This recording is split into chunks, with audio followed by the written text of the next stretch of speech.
A paz do Senhor. O pastor já falou, eu sou missionário Judex Vital. Gente, é Judex, não é Marmitex, não é Durex, não é Sedex também. Porque aí aqui quando eu me apresento para as pessoas, aí eu morei 1 ano e meio aqui. Aí às vezes as pessoas, qual é o seu nome? Eu falei, Judex. Aí a pessoa, um momento, depois de alguns minutos, ô Durex. É Judex. E estou muito feliz de poder estar aqui com vocês. Eu quero agradecer pastor Rogério, que desde 2011, começamos uma amizade e foi de Deus mesmo.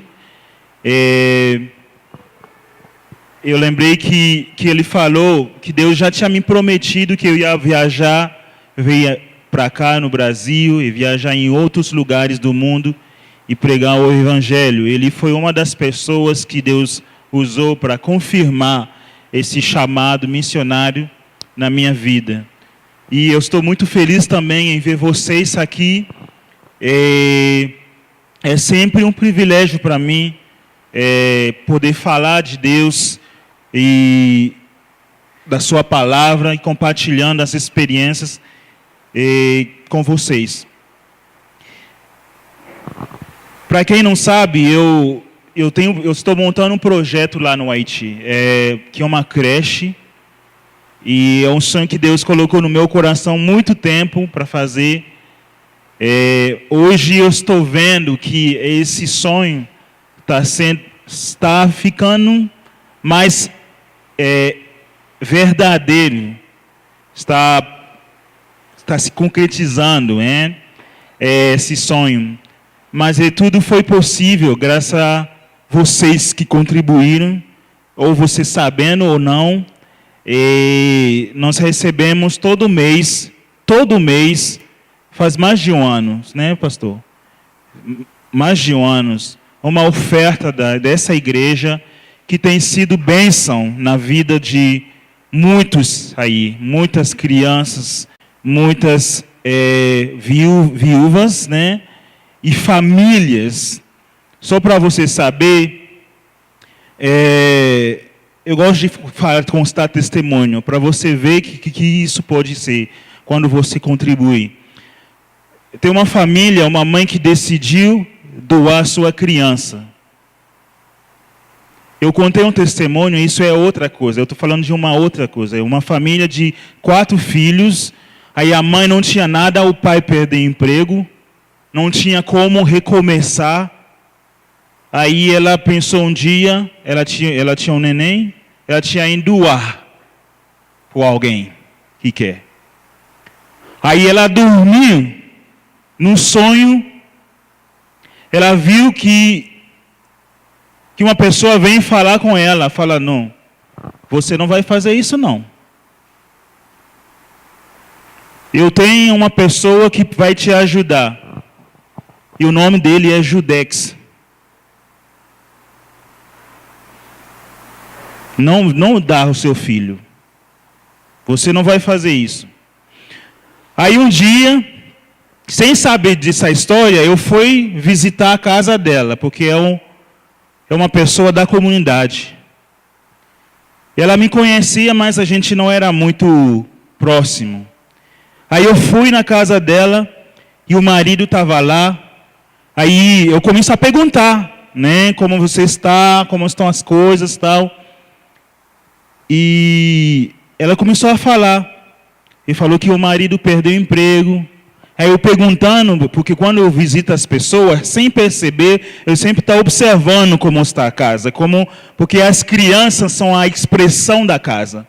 Você chega numa casa, criança com fome não brinca. E criança sempre está brincando, sempre quer brincar. Mas com fome não brinca. Aí olhando as crianças, olhando as pessoas, eu senti que tinha algo que não... Aí comecei a perguntando. E ela foi contando que já tinha dias que eles não comeram. E aí eu perguntei, mas por quê? E aí me explicou que o marido estava assim. Aí eu perguntei, o que seu marido fazia antes? Ele falou, ele trabalhava no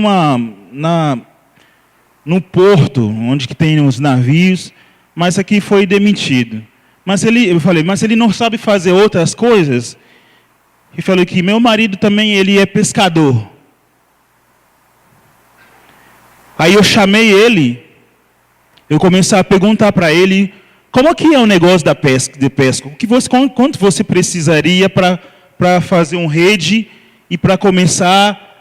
Aí eu perguntei, quando ele pescava, como que era a renda? Aí ele me falava que era um sustento que dava para cuidar da sua família e ainda para guardar um dinheiro para os projetos, para as coisas da família, pagar a escola. Aí eu falei, quando você ia precisar para isso? Aí ele falou o valor que era mais ou menos de $300. Para comprar, ele mesmo sabe fazer as redes, e não comprar, mas ele pega o fio e faz a rede. Aí eu pensei, eu falei, não. Eu estou recebendo $100 dessa igreja.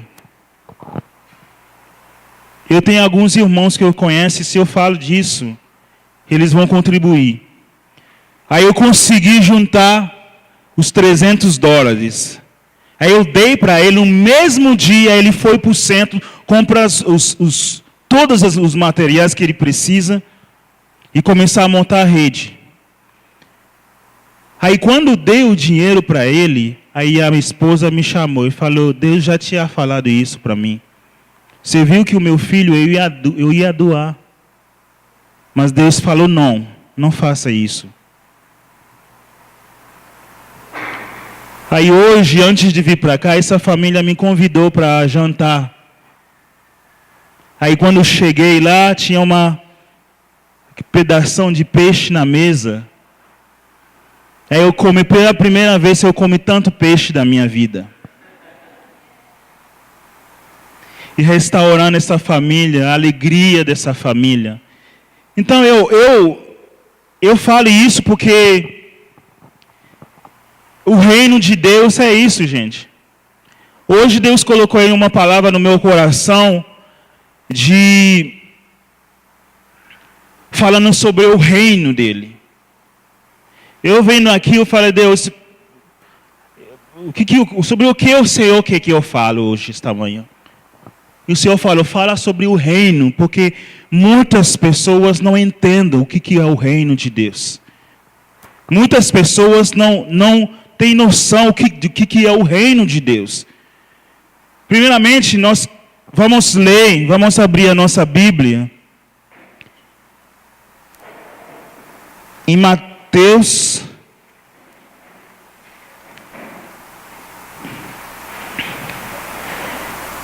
Mateus 16, 13 e 20. Eu gostaria que alguém leia por mim, porque senão eu não vou demorar 30 minutos para ler um. Eu sei ler o português, mas sou muito devagar. Mas se alguém daqui mesmo poderia ler com voz alta. 16, 13 e 20. 13 e 20. Sim. Chegando Jesus à região de Cesareia, perguntou aos seus discípulos: quem os outros dizem que o filho do homem é? Eles responderam: alguns dizem que é João Batista, outros Elias, e ainda outros Jeremias ou um dos profetas. E vocês, perguntou ele, quem vocês dizem que sou? Simão Pedro respondeu: tu és o Cristo, o Filho do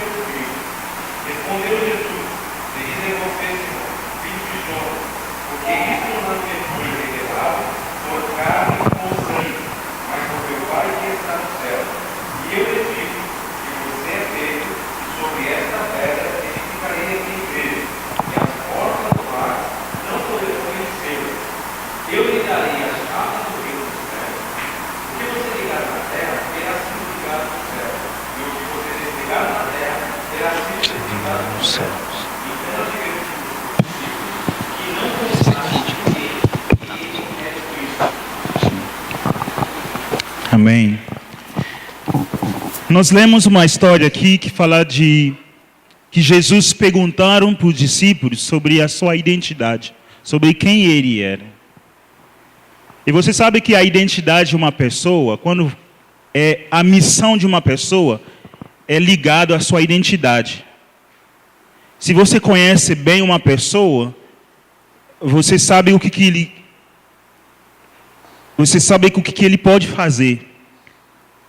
Tipo, o cachorro, todo mundo conhece o cachorro como o cachorro tem uma expressão que é própria a ele. Os peixes têm uma expressão, o peixe é feito para nadar.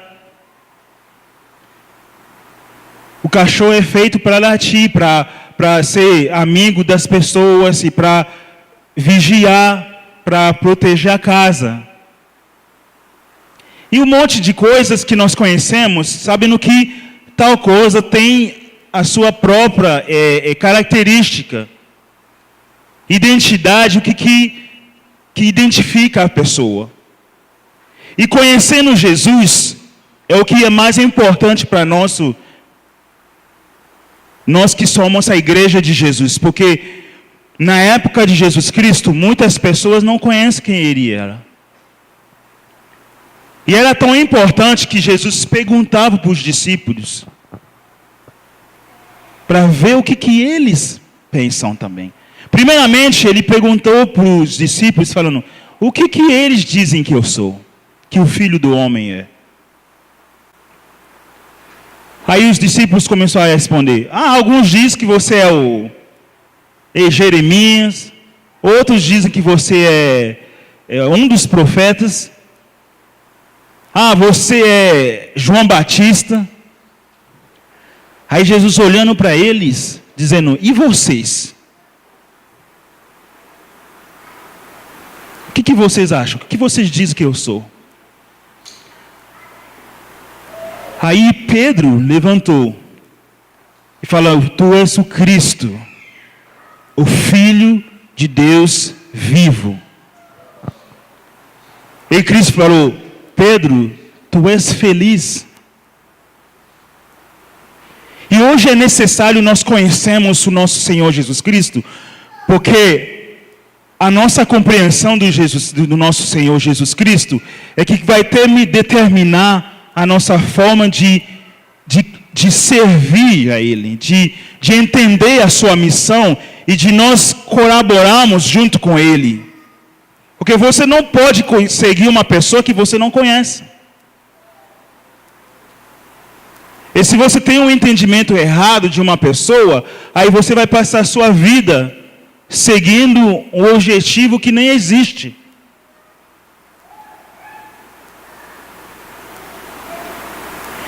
E Jesus falou para Pedro, tu és feliz. Pedro falou primeiro, tu és o Cristo, o Filho de Deus vivo. Então a opinião pública era Jesus era um profeta. Ele não era um profeta. Tu és João Batista. Ele não era João Batista.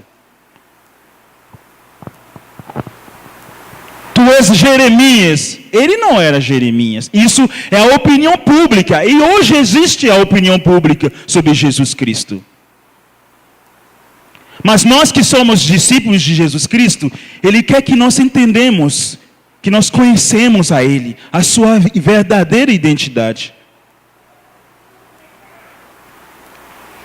Pedro levantou e falou, tu és o Cristo. Cristo significa Messias, o ungido, o rei que é ungido, o escolhido. Hoje nós vivemos numa sociedade democrática, né? A gente fala de presidente. O povo escolheu o presidente. Nós votamos. E nós cremos que se nós escolhemos uma boa pessoa que vai nos dar um país maravilhoso, que as coisas vão funcionar bem. Mas Deus é o rei da terra. Ele é o criador da terra. Ele criou todas as coisas. Ele mesmo escolheu uma pessoa para reinar, para ser o rei da terra. Ele escolheu Jesus Cristo. Quando Pedro falou, tu és o Cristo, Pedro estava dizendo que tu és aquele que é escolhido para reinar. Tu és o rei. Tu és o Filho de Deus. No reino de Deus não existe democracia, existe reino, é questão de monarquia. É que o pai que é rei, ele passa ao trono pelo filho. Então se você não é da família do rei, você nunca vai ser rei. Aí Pedro falou, tu és o Filho de Deus, tu és aquele que é digno de reinar, de ser o rei aqui. Tu és o escolhido de Deus. Então Jesus Cristo, ele não era um homem religioso, ele era um homem, ele era o rei. Jesus Cristo não fundou o cristianismo, nós fazemos o cristianismo. Ele veio para estabelecer o reino dele aqui nessa terra. Porque quando nós falamos do reino, é muita coisa. Não é só um encontro do domingo de manhã. É uma vida dedicada ao governo. E nós não dedicamos apenas 10%, 20% da nossa vida. Nós dedicamos toda a nossa vida, porque é o propósito da nossa vida. Estamos aqui para isso, para o reino de Deus. Ninguém escolheu estar aqui. Deus escolheu você. Ninguém falou com Deus antes de vir aqui. Ah, Deus, eu quero nascer no Brasil, da família tal, tal. Deus fez isso. E estamos aqui para viver o propósito dele. E Jesus, ele veio para nos revelar esse propósito. Para nos mostrar o reino dele. Que ele veio, a sua primeira pregação era arrependei-vos, porque o reino de Deus está chegando. O reino de Deus está no meio de você. A sua oração, ele falou que teu reino venha, que tua vontade seja feita aqui nessa terra, como no céu. Ele perguntava para os discípulos, e somente Pedro respondeu, tu és o Cristo. Ele falou, Pedro, isso não é carne e sangue não que te revelou isso. É meu Pai que te revelou essas coisas. Meu Pai. Então, de onde vem a sua revelação de igreja? Do Evangelho? Venho da opinião pública ou vem do Pai? Ou veio do Espírito Santo? E Jesus falou, Pedro, tu és feliz, aquele que tem essa revelação de que eu sou o Filho, o Messias, o Rei, que eu sou Filho de Deus, é aquele que essa pessoa é feliz. Aquele que tem a revelação de que eu sou o Filho, eu sou o Rei. As outras coisas são opinião. Você acertou, Pedro, porque isso vem do meu Pai. E Pedro falou, e Jesus falou, tu és Pedro, e sobre essa pedra, sobre essa declaração, sobre esse fato de que eu sou o Cristo, o Filho de Deus vivo, eu edificarei a minha igreja. Aí você viu que os discípulos não perguntaram para Jesus, mas o que é igreja? Porque não era uma palavra nova. A palavra igreja já existia antes. Igreja é o conselho que o reino reunia para reinar junto com ele. É um grupo de pessoas escolhido no meio do povo para reinar junto com o rei. para ser os seus conselheiros.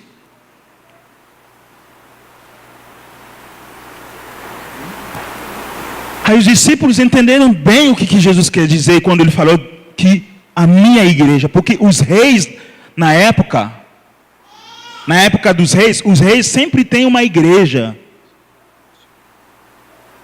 Tipo, um grupo de pessoas privilegiadas que são o conselheiro do rei, escolhido pelo rei, para reinar junto com ele. E vocês, hoje, vocês são a igreja de Jesus Cristo. Escolhido por Deus para reinar. Mas você precisa entender, primeiro, o que é o reino de Deus.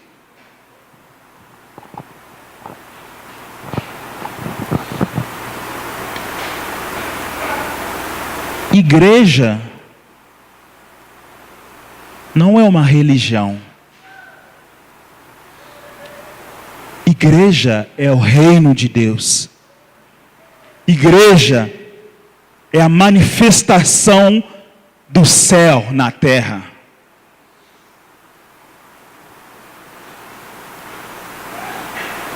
Igreja é um povo escolhido por Deus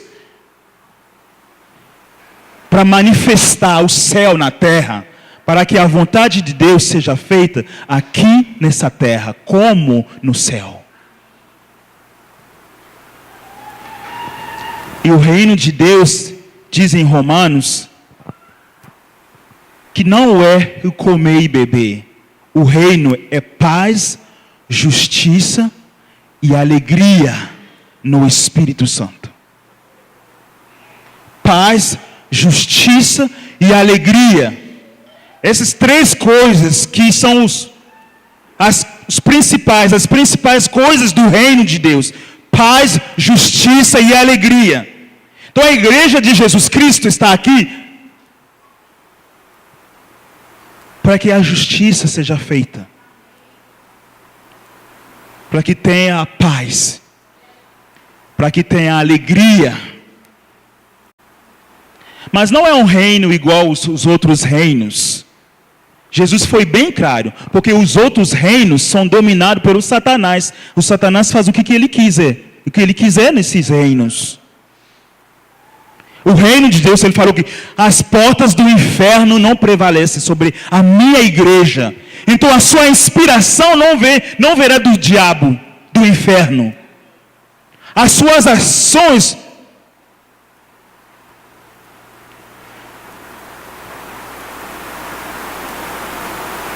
terão por fonte o Espírito Santo de Deus. Então a inspiração da igreja não são os demônios. A inspiração da igreja é o Espírito Santo de Deus, em qual está o reino. O reino é paz, justiça e alegria no Espírito Santo. E todos nós recebemos o Espírito Santo de Deus. Então o reino de Deus está dentro de você. A justiça, a paz e a alegria está dentro de você.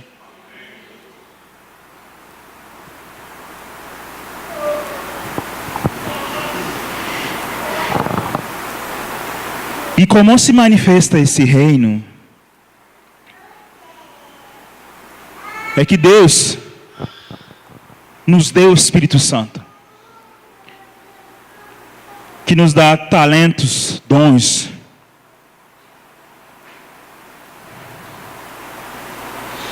poder, graça, tudo. De tal maneira, Paulo falou: agora não mais eu quem vivo, mas Cristo vive em mim.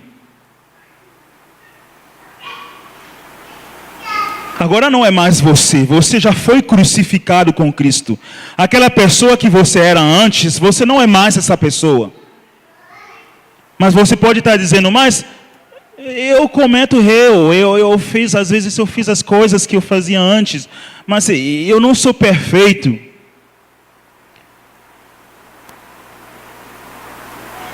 Eu vou dizer uma coisa para você. É uma questão de fé.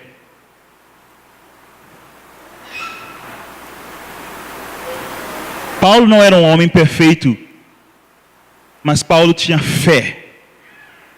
Porque o justo viverá pela fé. Ele declarou: agora não mais eu quem vivo, mas Cristo vive em mim. Isso é uma questão de fé.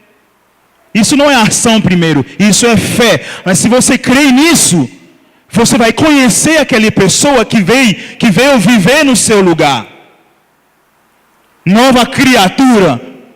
Essa nova criatura que você é hoje, sabe, o Espírito Santo de Deus na sua vida.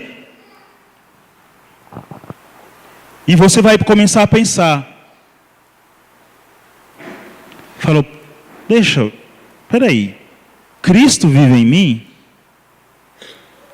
Aí você imagina tudo Cristo quer realizar através da sua vida? Se apenas você crê.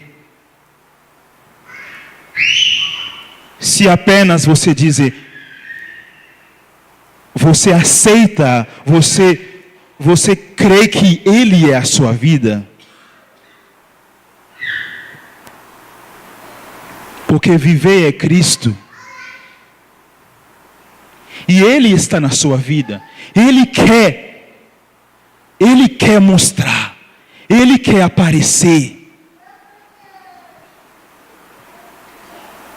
Ele quer manifestar a sua justiça, a sua compaixão, a sua misericórdia, o seu poder,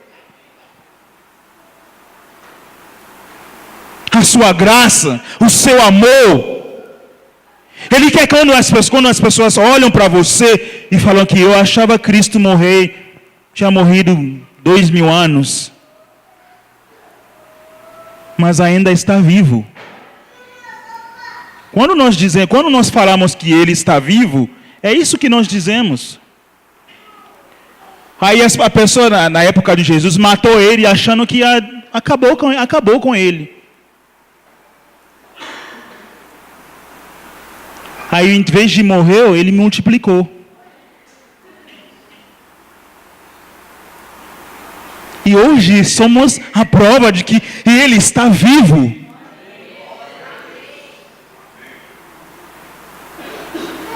Ele não é um cara que morreu 2000 anos atrás, não.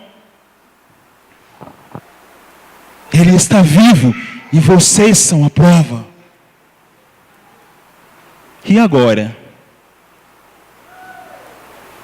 Você realmente quer deixar Ele viver no seu lugar? Você quer morrer para si mesmo? Porque é uma passagem que diz que todo mundo tem que passar por lá, pela morte. Porque crescemos numa sociedade, na nossa família, nós aprendemos muitas coisas sobre o que é a vida, o que é viver.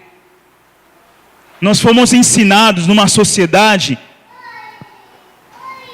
que nos bombardeia de coisas, de informações, de conhecimento, do que deveríamos fazer. Mas hoje, nós sabemos que o reino de Deus não funciona assim. É por isso a primeira coisa que Jesus falou: você quer me seguir? Nega a si mesmo. As coisas que vocês aprenderam no passado não vai ser útil. Eu vou usar o seu conhecimento, mas não da maneira que você foi ensinado.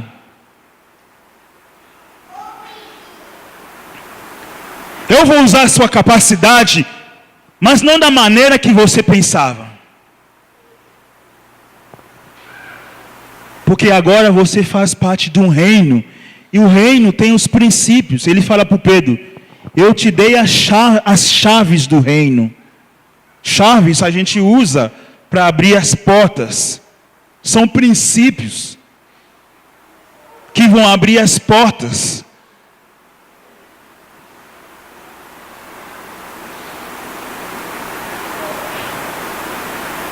Precisamos ensinar o princípio do reino de Deus, como funciona esse reino.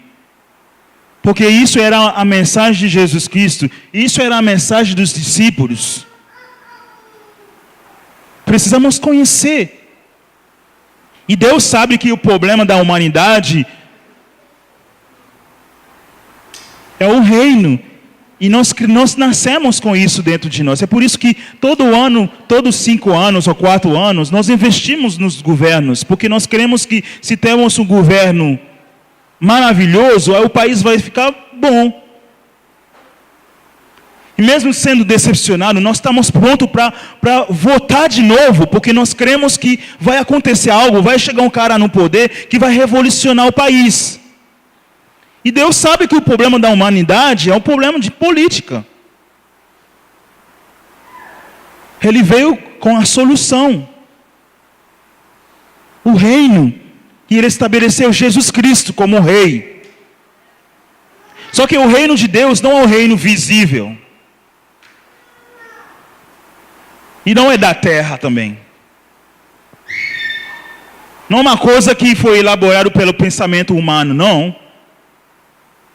Vem do céu. E você faz parte disso. Agora é tempo de você conhecer esse reino maravilhoso. Porque numa parábola Jesus falou assim: o reino de Deus é como um homem que achou um campo, um terreno. Aí na sua alegria, ele volta para sua casa, ele vendeu tudo que possui para comprar esse campo.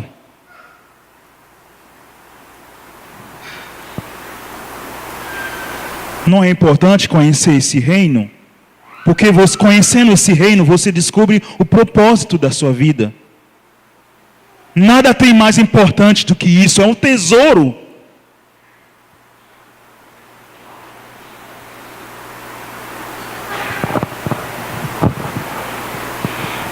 Paz, justiça e alegria. Você está aqui para contribuir na paz, na justiça e na alegria deste mundo. No Espírito Santo. No Espírito Santo. Conhece esse reino maravilhoso. Igreja, deixa de ser religiosa. Passa a ser o reino onde todos os aspectos da sociedade. A igreja não é um lugar só para se reunir apenas, louvando a Deus pelos bens feitos. Não é apenas isso.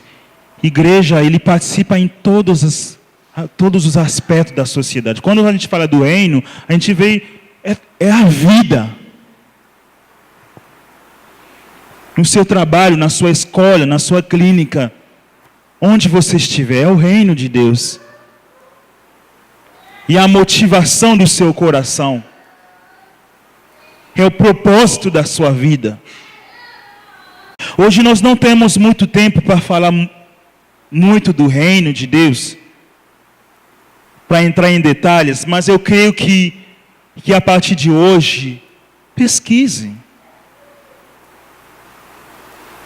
Leia a sua Bíblia de uma maneira diferente. Porque isso não é possível que uma palavra que é falado, que é citado mais vezes na Bíblia, a palavra reino, até muito mais do que a palavra igreja.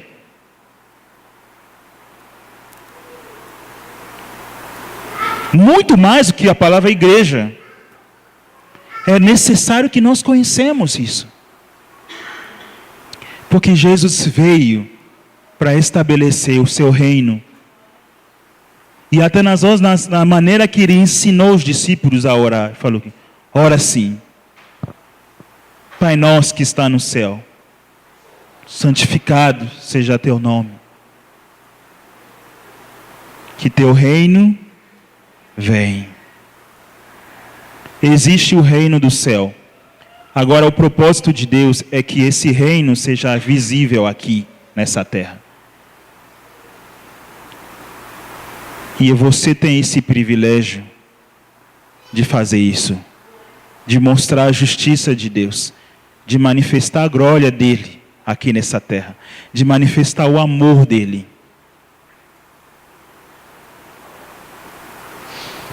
E para terminar, eu quero... Essas duas fotos são prontas? É? A foto primeiro.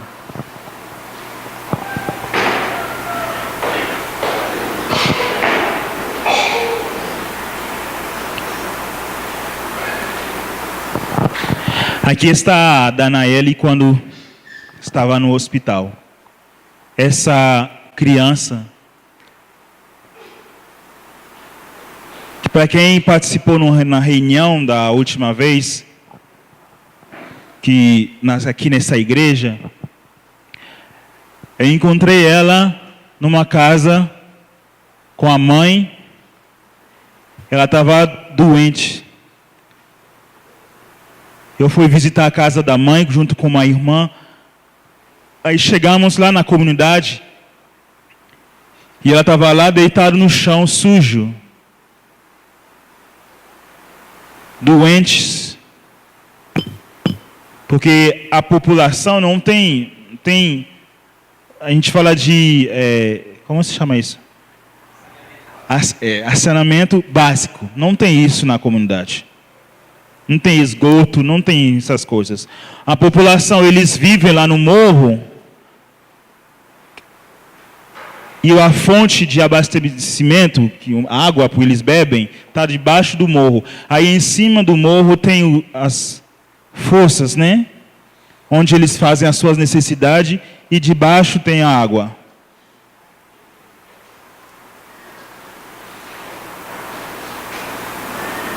Aí eu fui lá e essa criança estava quase morta.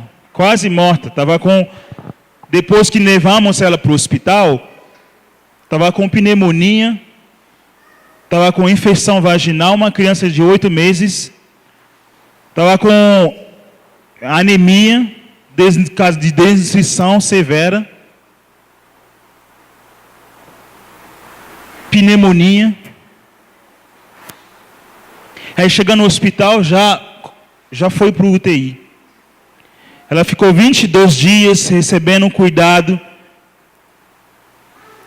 Aí eu falei para a mãe, quando eu vi ela, eu falei, vamos levar ela para o hospital? A mãe falou, eu não posso, porque eu não tenho como levar ela para o hospital. Eu falei, vamos levar ela para o hospital. Que levamos ela para o hospital. E você sabe, o pastor Rogério sabe que eu não tenho um salário. Aí quem leva uma pessoa, quem toma a responsabilidade de levar uma criança para o hospital, é quem tem condição de cuidar de uma criança. Porque no hospital eles não vão olhar para você nos olhos e cuidar da criança. Aí levamos ela para o hospital, porque eu sei que eu faço parte de um reino que não tem problema de dinheiro.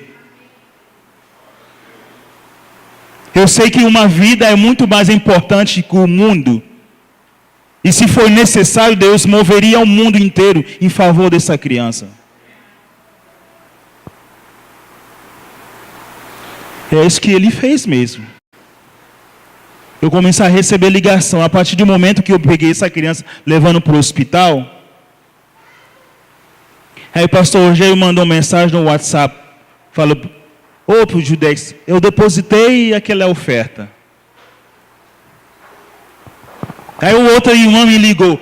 Judex, Deus colocou no meu coração de estar fazendo isso.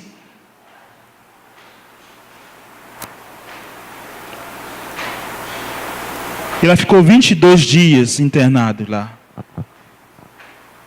E depois de 22 dias, a mãe não quis receber ela de volta, porque estava bem, com saúde. A mãe não queria receber ela de volta para não morrer. Aí eu falei, então tá bom, deixa ela na creche, aí você vai lá visitar ela, porque você é a mãe. Sabendo que um dia que eu poderia entregar ela de novo, a mãe fugiu da comunidade. E deixou ela comigo. Depois de meses e meses, sem notícia dela. Aí não queria guardar a criança porque poderia ser acusado, né? Que eu roubei uma criança. Aí eu fui na prefeitura e eu estou adotando ela como a minha filha. E ela é a minha filha. Olha ela hoje.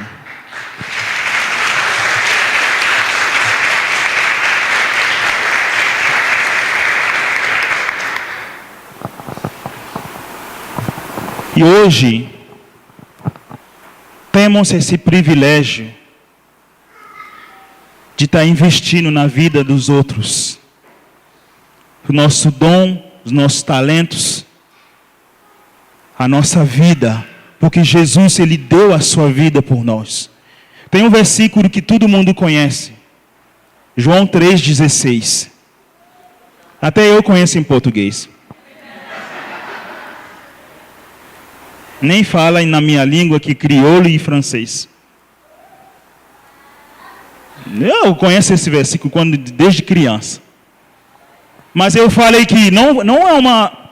Será que é coincidência de segundo João, 1 João 3,16, fala assim: nós conhecemos o amor. Ele deu a sua vida por nós. Nós também temos que dar a nossa vida para os irmãos. João 3,16 fala de Jesus deu a vida dele por nós. 1 João 3,16 fala: nós agora temos que dar a nossa vida para os irmãos. Quando fala de dar a vida, você sabe o que eu estou falando. Porque Jesus derramou o sangue dele. Sofreu na cruz. Você custou o sangue do Filho de Deus. Isso foi o preço que foi pago por você. Isso é o preço que ele pagou na cruz por você. Mas não é só para você, para todo mundo. Aí entenda o que significava o valor de uma pessoa, de uma alma. Eu não estou falando de ouro, eu não estou falando de prata, eu não estou falando das riquezas deste mundo. Estou falando de muito mais.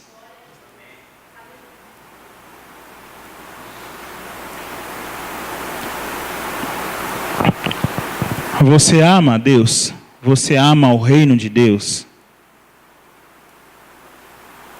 Então coloca o seu dom, o seu talento, tudo que você tem à disposição desse reino. Procura entender esse reino, porque lá você encontra o propósito da sua vida. Seja a igreja de Jesus Cristo.